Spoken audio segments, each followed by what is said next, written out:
ठाकरेंनी धाराशिवच्या बैठकीत बजावलं। त्यामुळे शिंदे सोडून इतर कोणत्याही पक्षाशी युतीला ठाकरेंची शिवसेना तयार आहे का असा सवाल उपस्थित होतोय। भाजप वगळता इतर पक्षांची आघाडीला पवारांची राष्ट्रवादी तयार आहे। ठाकरे बंधू आणि महाविकास आघाडीशी मिळतं जुळतं घेण्याच्या प्रयत्नात आहे। तर दुसरीकडे नाशिकच्या मनसे कार्यकर्त्यांची स्वबळावर लढण्याची मागणी आहे। भाजपनं नगराध्यक्षपदाच्या उमेदवारांची नावं तयार ठेवल्याची माहिती आहे। रायगडमध्ये राष्ट्रवादीला शिंदेंची शिवसेना नको, भाजप चालेल अशी भूमिका आहे। तर राज्यात महायुती म्हणून एकत्र असलो तरी गरज असेल तिथेच स्वबळावर लढा असं मुख्यमंत्र्यांनी म्हटलं आहे।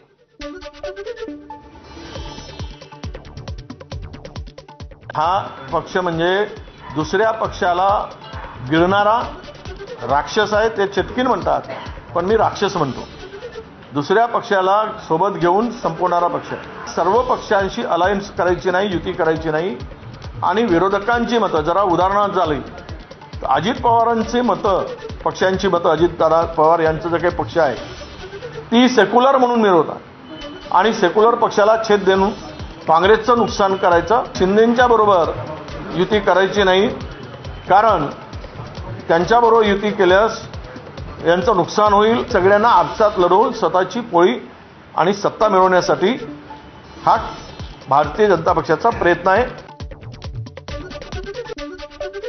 दरम्यान मनसेसोबत न जाण्यावर काँग्रेस नेते ठाम आहेत। मुंबईच्या टिळक भवनामध्ये झालेल्या बैठकीत महाविकास आघाडीत महाराष्ट्र नवनिर्माण सेना नको अशी भूमिका काँग्रेसनं घेतली। याबाबत काँग्रेस नेते लवकरच दिल्ली हायकमांडपर्यंत त्यांचा निर्णय पोहोचवणार आहेत। दरम्यान बिहार निवडणुकीच्या तोंडावर मनसेसोबतची जवळीक परवडणारी नाही अशी काँग्रेसची भूमिका आहे। त्यामुळे आता महाराष्ट्र नवनिर्माण सेनेला काँग्रेसनं विरोध केल्यानं महाविकास आघाडीत बिघाडी होणार का अशी चर्चाही लागलीच सुरू झाली। त्याचप्रमाणे राज ठाकरे आणि उद्धव ठाकरे काँग्रेसच्या निर्णयानंतर आता पुढची कुठली पावलं उचलणार, काय नेमकी भूमिका घेणार हे पाहणं महत्त्वाचं ठरेल।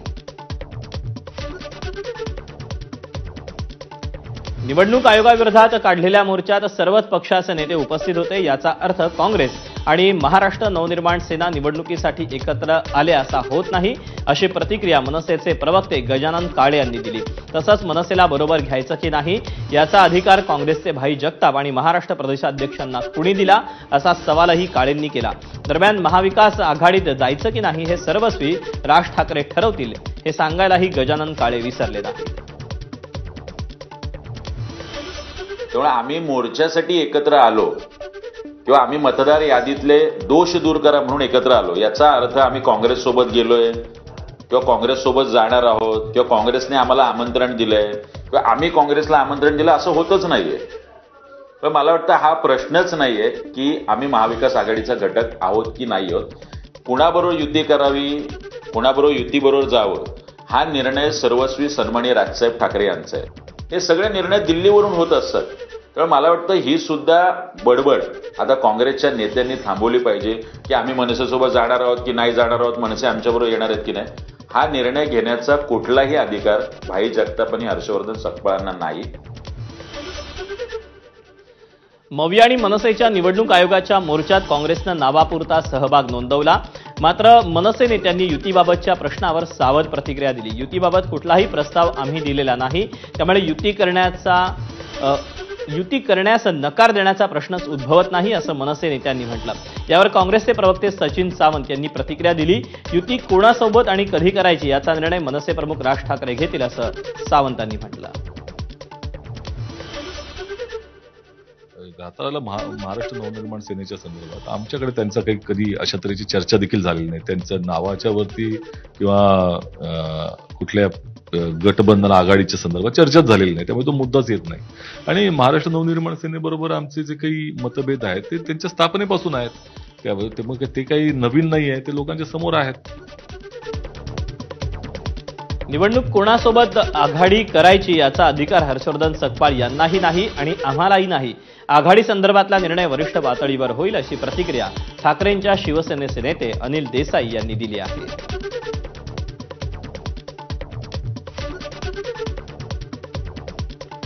स्थानिक स्वराज्य संस्थांच्या निवडणुकीची घोषणा होतात भाजप ॲक्शन मोडवर आलाय। भाजपकडून जिल्हा निवडणूक प्रमुख आणि निवडणूक प्रभारींची नियुक्ती करण्यात आली, तर उपमुख्यमंत्री एकनाथ शिंदे यांच्या बालेकिल्ल्यात पुन्हा एकदा गणेश नाईक यांची एंट्री झाली। शिंदेंच्या बालेकिल्ल्यात गणेश नाईक यांना निवडणूक प्रभारी करण्यात आलं। गणेश नाईकांना ठाण्यासह कल्याण, मीरा भाईंदर, नवी मुंबईचंही निवडणूक प्रभारी पद देण्यात आलंय, तर ठाणे शहर प्रभारी म्हणून आमदार संजय केळकर यांना जबाबदारी देण्यात आली। आमदार निरंजन डावखरे यांची रत्नागिरी प्रभारी म्हणून नियुक्ती करण्यात आलेली आहे।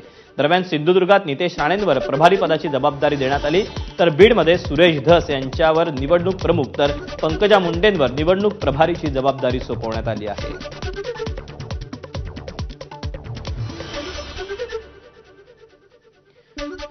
उपमुख्यमंत्री एकनाथ शिंदेंच्या बालेकिल्ल्यात गणेश नाईकांना ठाणे जिल्ह्याचं निवडणूक प्रभारीपद सोपवून भाजपनं शिंदे यांनाच एक प्रकारे आव्हान उभं केल्याची चर्चा रंगतेय।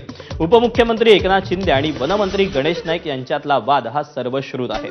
नवी मुंबईसह ठाणे जिल्ह्यातील सर्व महापालिका, स्थानिक स्वराज्य संस्थेमध्ये भाजपनं सोवळावर निवडणूक लढावी या मताचे नाईक आहेत। गेल्या अनेक दिवसांपासून भाजपकडून ठाण्यात महापौर आमचाच असा दावा होत असतानाच ही नियुक्ती झाल्यानं ठाण्यातील राजकीय वातावरण चांगलंच तापण्याची चिन्ह आहे। महायुतीचा समन्वय राखणे सुद्धा जबाबदारी निवडणूक प्रमुखाची आणि प्रभाऱ्यांची आहे। जरी गणेश नाईकजीला ठाणे दिलं असेल, कारण तिथले ते लोकल मंत्री आहेत। राज्यामध्ये आपण बघितलं असाल प्रभारीची यादी, त्यामध्ये ज्या भागातले मंत्री आहेत त्याच भागात दिले आहे, ज्या जिल्ह्याचे पालकमंत्री आहेत त्याच जिल्ह्यात दिले आहे। आणि त्यामुळं मला वाटतं की हे जे संपूर्ण महायुतीपासून तर निवडणुकीच्या निकालापर्यंत संपूर्ण मॉनिटरिंग निवडणूक प्रभारी करणार आहेत। काँग्रेस नेते विजय वडेट्टीवार यांनी स्थानिक स्वराज्य संस्थांच्या निवडणुकीत युतीवरून भाजपवर जोरदार प्रहार केला।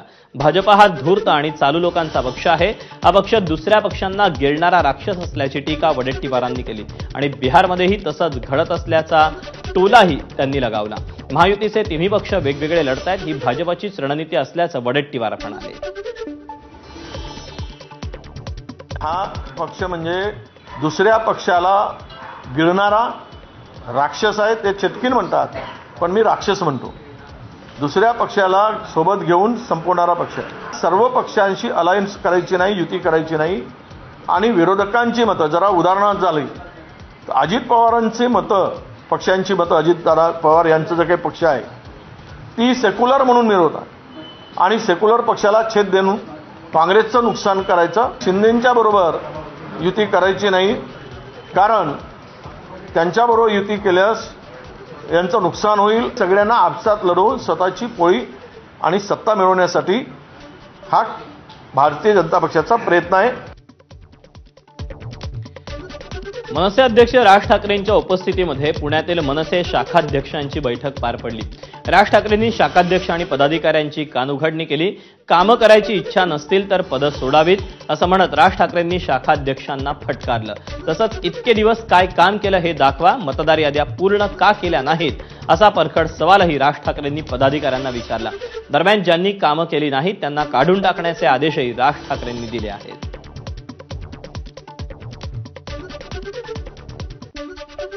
मुंबई महानगरपालिका निवडणुकीचा कार्यक्रम अद्याप जाहीर झालेला नसला तरी काँग्रेसकडे उमेदवारीसाठी इच्छुकांनी गर्दी केली।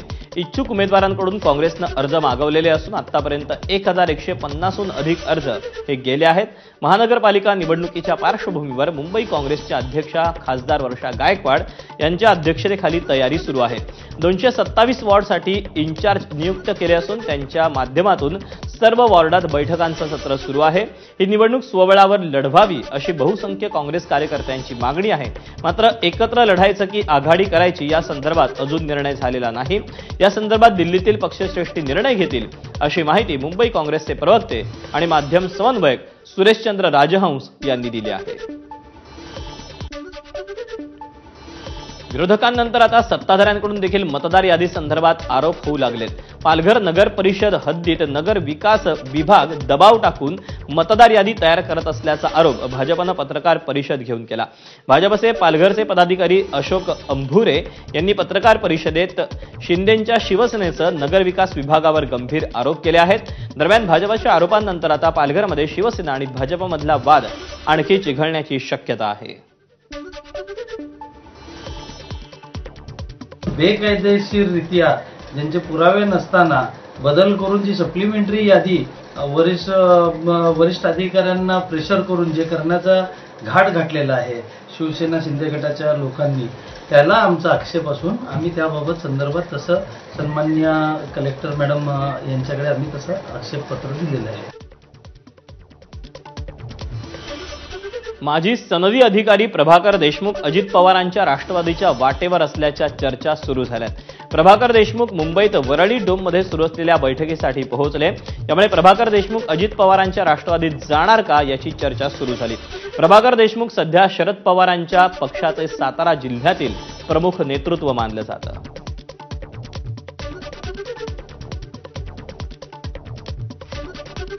मराठवाडा दौऱ्यावर असलेल्या उद्धव ठाकरेंनी नगर परिषद निवडणुकीसाठी कार्यकर्त्यांचा मूड आणि अंदाज जाणून घेतला. धाराशिव, बीड, लातूर जिल्ह्यातील पदाधिकाऱ्यांसोबत उद्धव ठाकरेंनी संवाद साधला. धाराशिवच्या पुष्पक हॉटेलमध्ये ठाकरेंनी निवडणूक रणनीतीवर चर्चा केली. धाराशिवमध्ये महाविकास आघाडी म्हणून लढण्याची तयारी आहे, मात्र जास्तीत जास्त नगराध्यक्ष पद आपल्या स्वतःकडेच ठेवण्यावर कल असणार आहे. तर बीडमध्ये महाविकास आघाडी म्हणूनच लढावं असं कार्यकर्त्यांनी म्हटलंय. तर लातूरमधील कार्यकर्त्यांना चार्ज करण्यासाठी ठाकरेंकडून भाजपचा दाखला देण्यात आला. लातूर काँग्रेसचा गड असताना भाजप जिंकली, आपणही ताकदीनं आणि विश्वासानं लढा अशा सूचना ठाकरेंनी केल्या. दरम्यान पक्ष वाढवण्यासाठी नगरपालिका आणि नगर परिषदेच्या निवडणुकीत तरुण चेहऱ्यांना संधी देण्याच्या सूचनाही यावेळी उद्धव ठाकरेंनी केल्या आहेत. मुख्यमंत्री बोलले होते की दिवाळीच्या आत तुम्हाला पैसे देणार. आता मुख्यमंत्री कुठे आहेत? बिहार. मग शेतकरी इकडे उघड्यावरती पडलाय आणि मुख्यमंत्री आमचे बिहारला. कैसन बा? हा ठीक आहे ना बा. अरे तुझा बा बसलाय ना इकडे. हा इकडे शेतकरी बसलाय ना. उद्धव ठाकरेंचा सध्या मराठवाडा दौरा सुरू आहे. मात्र या दौऱ्यावरून भाजपचे आमदार संजय केणेकर यांनी निवडणूक आयोगाकडे तक्रार केली. उद्धव ठाकरे यांनी आचारसंहिता भंग केल्याचा आरोप करत संजय केणेकर यांनी निवडणूक आयोगात तक्रार दाखल केलेली आहे. त्या मोसमामध्ये दौरा शेतकऱ्यांकडे केला पाहिजे होता. चिखलात जाऊन शेतकऱ्यांचे हाल पाहिले पाहिजे होते. पावसात उतरलं पाहिजे होतं. परंतु सगळं शांत झाल्यानंतर राजकीय स्वरूपाचा हा दौरा या निवडणुकीच्या काळात ते करत असल्यामुळं आम्ही त्याच्या विरुद्ध तक्रार केली आहे. राष्ट्रवादी काँग्रेस शरदचंद्र पवार पक्षानं स्थानिक स्वराज्य संस्था निवडणुकीच्या तोंडावर धाराशिवमध्ये भाकरी फिरवली. जिल्हाध्यक्षपदी प्रतापसिंग पाटील यांची नियुक्ती करण्यात आली. शरद पवारांच्या राष्ट्रवादीचे प्रदेशाध्यक्ष शशिकांत शिंदे यांच्या हस्ते नियुक्तीपत्र देण्यात आलं. तर नवीन अध्यक्षाच्या नियुक्तीपूर्वीच माजी अध्यक्ष संजय पाटील दुधगावकर यांनी राजीनामा दिला. बीड जिल्ह्यातील 6 नगर परिषदा एमआयएम पक्ष लढणार आहे. एमआयएम कडून बीड आणि परळीत क्षीरसागर आणि मुंडेंना आव्हान दिलं जाणार आहे. नगर परिषद निवडणुकीचा बिगुल वाजताच एमआयएमनं बैठक बोलावली. या बैठकीत हा निर्णय घेण्यात आला. गेल्या निवडणुकीत 52 पैकी 9 आणि एक स्वीकृत नगरसेवक बीड नगर परिषदेत निवडून आले होते. तर अवघ्या 1600 मतांनं नगराध्यक्षपदाच्या उमेदवाराचा पराभव झाला आणि एमआयएम पक्ष हा बीडमध्ये क्रमांक 2 वर राहिला. दरम्यान आता पक्षाची ताकद वाढली असून जिल्ह्यातील 6 नगर परिषदा स्वबळावर लढणार असल्याचं त्यांनी जाहीर केलं.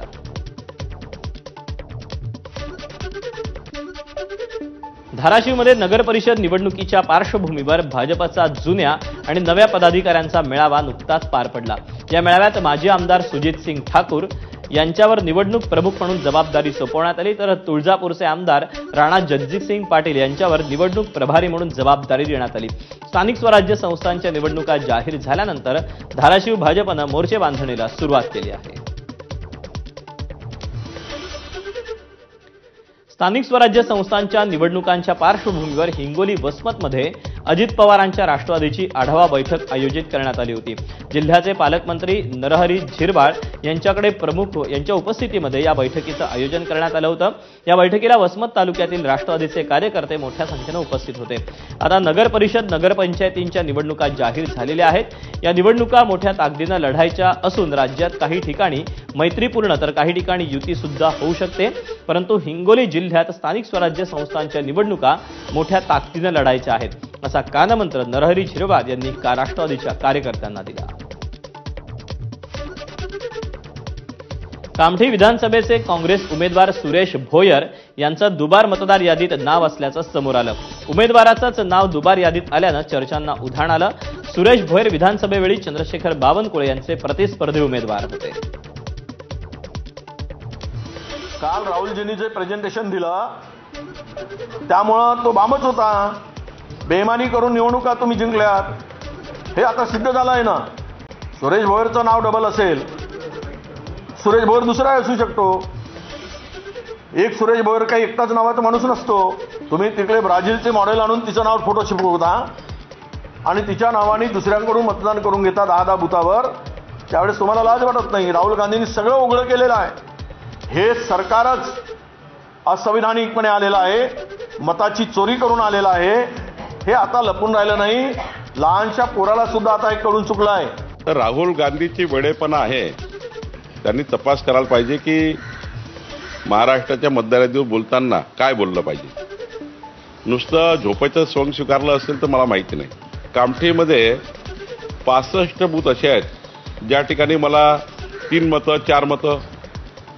आता त्या बूथवर 5-5, 10-10, 12-12 दुबार मतदार आहे. तिथे माझ्या विरुद्ध लढलेले सुरेश भोयर यांचे दुबार नाव आहेत. आता मला सांगा, हे राहुल गांधीला दिसत नाही का? उद्धव ठाकरे झोपी गेले आहे का? जरा उद्धव ठाकरेंनी चष्मा उघडून बघावा की काय चालू आहे. आपल्या नगरपंचायतच्या निवडणुकीचं काम पाहते त्यांच्याकडे अर्ज केला 3 तारखेला की माझं नाव 2 वेळा आहे आणि ते नाव कमी करण्यात येऊन ते अर्जाची कॉपी माझ्याकडे आहे. आता हा जो कामठी मतदारसंघाचा विषय आहे, आदरणीय आमचे नेते राहुलजी गांधी लावून धरल्यामुळे कुठंतरी भारतीय जनता पार्टीकडून कुठंतरी बदनाम करण्याच्या दृष्टिकोनातून एक षडयंत्र रचण्याचा प्रयत्न त्यांच्याकडून झाला असा माझा अंदाज आहे. मध्य प्रदेशमधील भाजप कार्यकर्त्यांनी नागपूरमध्ये मतदान केल्याचा खळबळजनक आरोप माजी मंत्री अनिल देशमुख यांनी केला. इतकंच नव्हे तर नागपूरच्या काटोल नरखेड मतदारसंघात तब्बल 35,000 मतांची चोरी झाल्याचा गंभीर आरोपही अनिल देशमुखांनी केला. त्यामुळे राहुल गांधींनी केलेल्या मतचोरीच्या आरोपांना देशमुखांच्या दाव्यामुळे दुजोरा मिळतोय.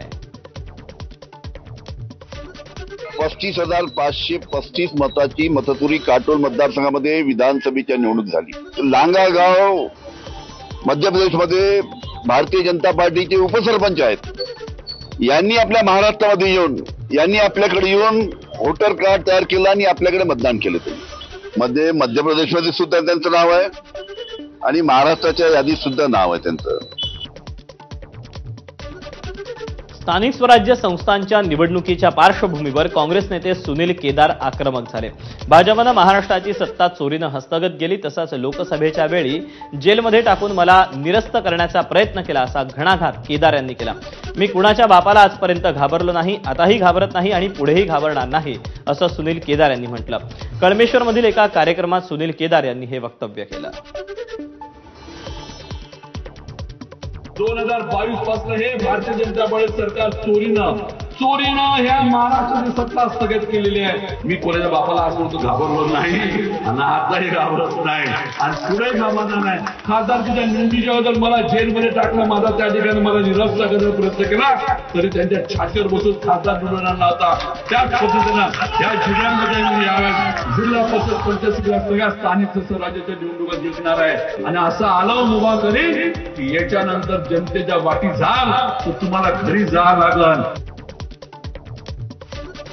अमरावतीत आमदार रवी राणा यांच्या युवा स्वाभिमान पक्षाची स्थानिक स्वराज्य संस्थांच्या अनुषंगानं बैठक पार पडली. स्थानिक स्वराज्य संस्थांच्या निवडणुकांसाठी युवा स्वाभिमान पक्षानं भाजपला पाठिंबा जाहीर केला, तर मोठा भाऊ म्हणून नगराध्यक्षपदासाठी भाजपच्या उमेदवाराला पाठिंबा देण्यात येणार असल्याचं सांगण्यात येत आहे. स्थानिक स्वराज्य संस्थांच्या निवडणुकीच्या अनुषंगानं भाजपनं राज्यातील निवडणूक प्रभारी घोषित केले. भंडारा जिल्ह्यात होत असलेल्या 4 नगरपालिका निवडणुकीच्या अनुषंगानं भाजपनं निवडणूक प्रभारी म्हणून आमदार परिणय फुके यांच्यावर जबाबदारी सोपवली. भंडाऱ्याचे शिंदेच्या शिवसेनेचे आमदार नरेंद्र भोंडेकर आणि भाजपचे आमदार परिणय फुके यांच्यातील राजकीय द्वंद्व मागील काही महिन्यांपासून वाढलेलं बघायला मिळतंय. अशातच आता भंडारा, तुमसर, पवनी आणि साकोली या 4 पालिका निवडणुकीसाठी भाजपनं परिणय फुके यांच्यावर भंडारा जिल्ह्याची जबाबदारी सोपवल्यानं शिंदेच्या शिवसेनेचे आमदार नरेंद्र भोंडेकर यांना रोखण्यासाठी भाजपनं खेळी खेळल्याची चर्चा होती.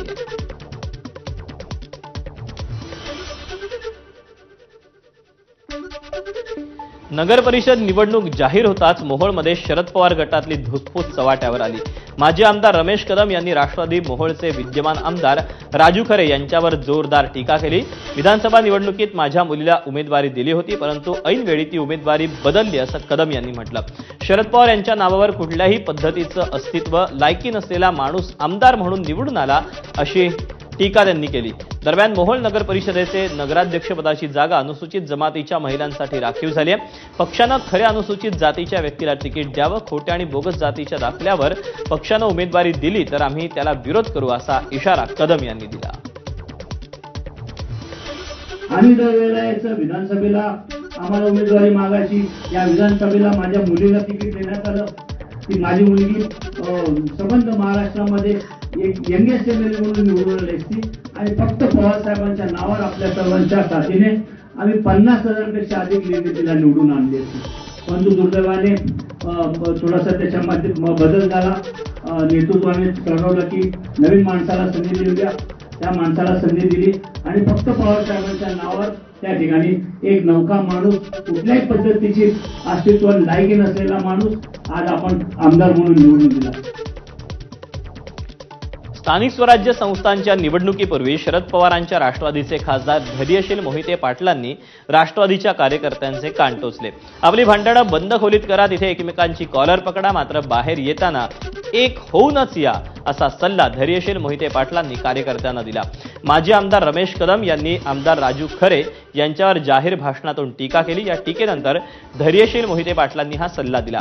दरम्यान राष्ट्रवादी शरद पवार पक्षांनी मोहोळ तालुक्यात सोबळाची तयारी केली, तसंच निवडणुकीसाठी 70% नव्या चेहऱ्यांना संधी देण्यात येणार असल्याची माहिती मोहिते पाटील यांनी दिली आहे। सोलापुरात ऐन स्थानिक स्वराज्य संस्थांच्या निवडणुकांच्या तोंडावर शरद पवारांच्या राष्ट्रवादीला मोठा धक्का बसला।